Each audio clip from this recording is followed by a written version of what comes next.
What a tremendous atmosphere. I thought our students were unbelievable. I think that's a credit to this program and what's been built here previously to us getting here. I mean, there's a lot of belief in this building. It was a blast to be a part of. Kansas State is a physical big team, and just in Big 12 conference play, they had the best defense so far. I haven't been very far through it, but I thought their defense has been tremendous, and I felt it today. Just their closeouts, their length, their verticality at the rim. I mean, they blocked a couple of our threes where I thought we had pretty good looks, and then they just got a deflection on it. And just give them credit because I thought it really did bother us. And in the first half, we got on our heels and they beat us on the glass. They were more physical than we were. Then we regrouped at halftime. They came out second half and made some really tough shots. I thought they were actually ones we wanted them taking, but they made them. And that's what I love about our team. Just in timeouts, even early in the second half, there's like, hey, we're going to win this game. Let's get stops. Let's do it with the defense. And that's what we did. And in the second half, we had 25 rebounds to their 13. And then we had 10 offensive to their 5 offensive. I thought that was the difference in the game. When you don't shoot it great from 3, how do you create opportunities? I thought Lamar Washington got us going. When he got in the game, he got an offensive rebound, a couple of possessions, a couple of them got putbacks. But the real MVP of this one is Mike Neal, our trainer. People don't know, but D5 kind of tweaked his ankle going in a couple days ago. And he just went 48 hours around the clock to be ready for this game, didn't practice. Mike Neal is literally one of the best teammates I've ever been with. And he's our trainer, but he's more than that. He's like a culture stakeholder in who we are every day. And honestly, our guys respect him. They love him. And his heart and just what he does every day is as big an impact on winning as anybody is. So, I mean, honestly, y'all know this. It takes a lot of things crazy to happen to win a game. But, like, people behind the scenes that work hard every day, like Mike Neal, are the reason why we really win. The message to the team at halftime, was it simply about being a heck of a lot more physical than you were in the first half? Yes, definitely. And our flow was terrible the first half. We over dribbled and we got too deep into the paint, and then our defense, we let our offense affect our defense and our physicality. You know what I mean? Like a few shots didn't go in, so we kind of just were waiting for the ball to come to us on defensive rebounds. I thought they were quicker to get to the ball. I didn't think we were terrible trying to put our body on them. It's just like we lost a little bit of will to fight them defensively and then go grab the basketball. And I just thought they were more physical through our chest at the rim. And maybe a little bit discouraged, but I thought our guys really regrouped at the half. And I looked in their eye. You can do it. You look in their eye, you can see it. We're going to be ready to play. And I did think we would come back and win the game. I didn't know how at that point, but I just felt like we were going to come back and win the game. How do you feel that you did on their big 3, Kaluma and Perry and Carter? You held 2 of those guys below their scoring average, and shooting percentage fairly low. Yeah. I thought just as a team, we let them rhythm into some shots to start the game that you can't let them rhythm. They just can't. They're like rhythm players. Like if they catch it and they see the rim and they don't have a second then they make them. And I thought we had a few mistakes defensively on switches that caused us problems. And a couple of them were just off-ball switches, and a couple of them were on the ball that got them going. And it was the one more. So we got to clean that aspect of it up, whether it's switching off the ball or switching on the ball. That's what led to some rhythm shots for them. And we take those away, I felt pretty good about what we did.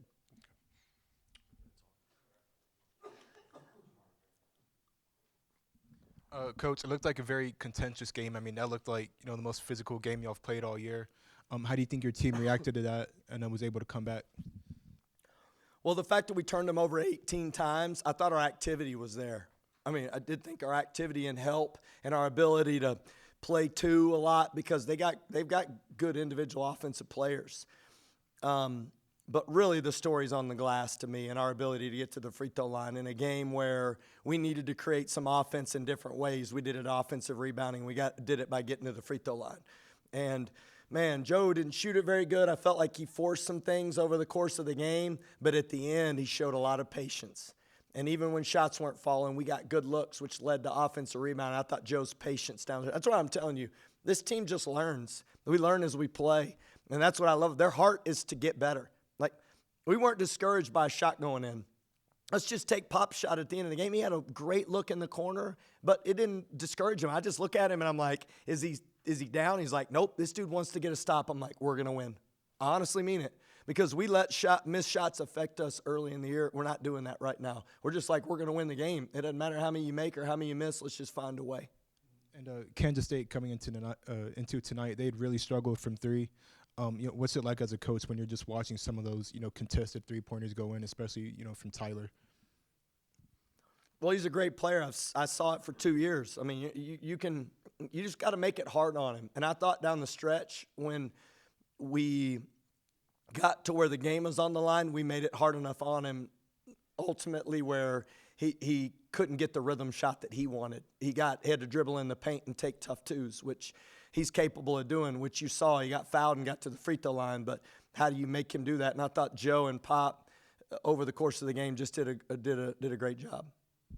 Coach, how do you feel that your 6-man, 7-man rotation that plays the majority of the minutes here, I guess, how do you feel that they responded to this physical of a game that we haven't seen them, I guess, get into this season? Well, ultimately, I like to look at free throw line and rebounding to determine that, and we were in a good place in the second half, and so we showed improvement. Like you said, getting to the free throw line and being able to offensive rebound, and that's been kind of y'all's deficiency a little bit this season. When threes aren't going in like they have in the past couple games, like you said, you don't get affected, but how important was it to find offense elsewhere? Well, that, and I thought Warren Washington's offense gave us a lift when we needed it. I mean, he had a couple of really good paint touches that he got to the free throw line. And anytime, it didn't create the basket, but it gave Daren Williams the opportunity to offensive rebound it to get it. So it's a team cumulative physicality that you just got to keep putting pressure. And I thought our ball movement was better the second half. That helped us too. Just get them in rotations and then shoot threes, and then you can rebound it. Where in the first half it was a lot of dribbling, and we were taking too hard contested twos. When K-State called the final timeout, how do you try to set your defense up to go against what K-State's wanting to do to score that final bucket? Well, ultimately, that's why you practice so hard every day. You put yourself in position where you don't have to do anything different than what you do in practice every day.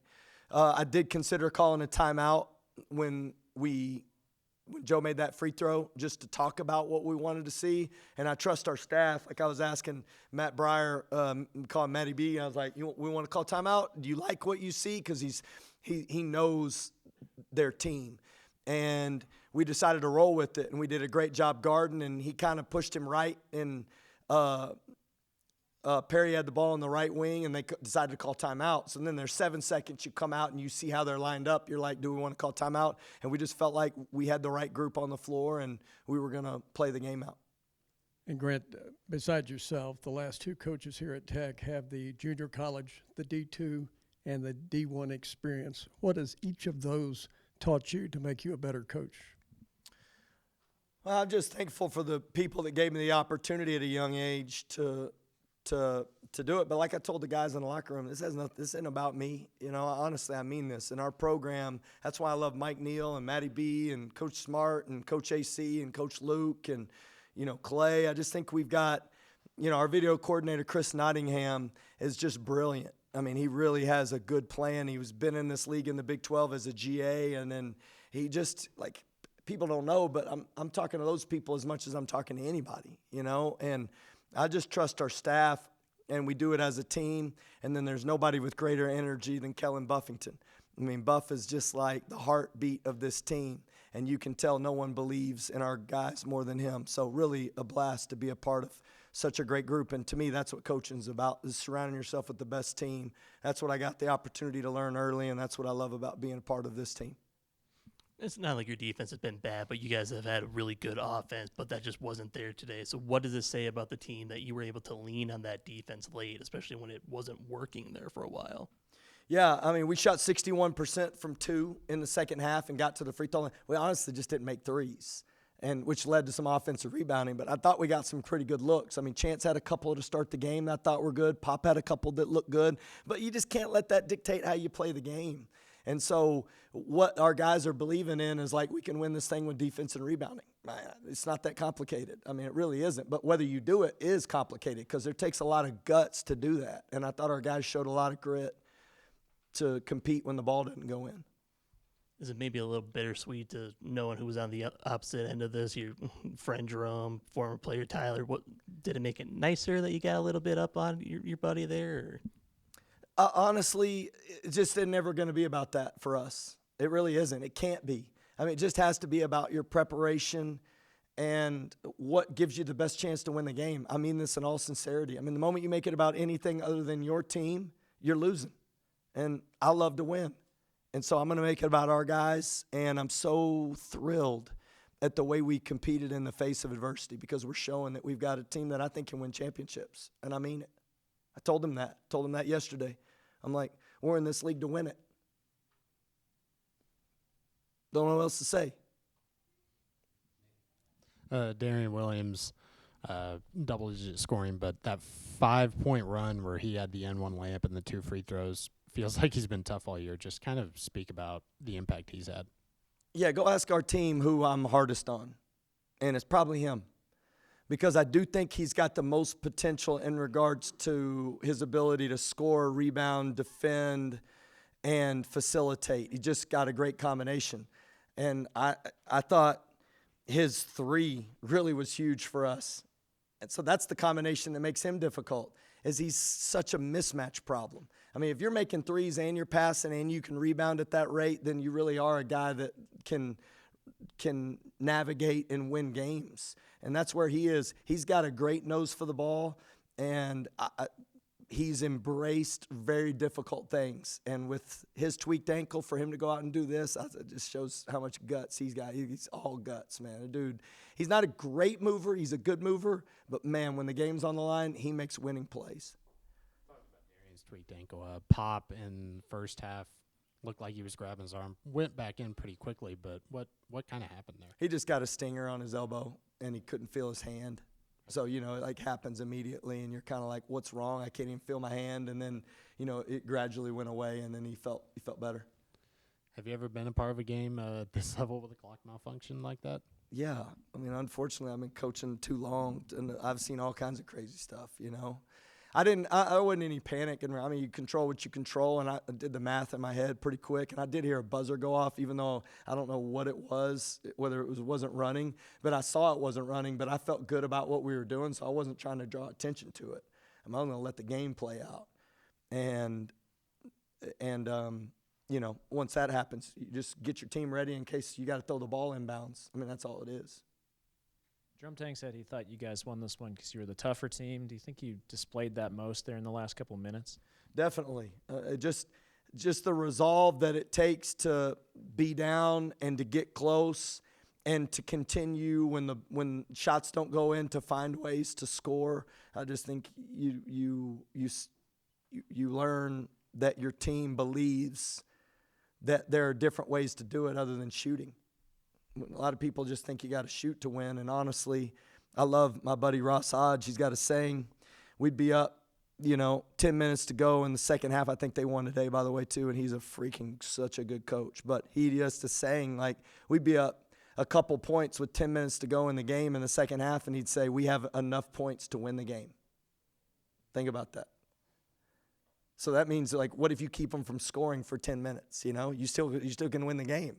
So it's just, that's a mentality I think these guys are starting to embrace, and then, but when you get down, it's how do you continue to fight to just get enough to win the game, and I thought our guys did that. Coach, you mentioned that y'all are learning as you're going, and each game is improvement. What did y'all learn from this game? Just I think what we'll learn moving forward is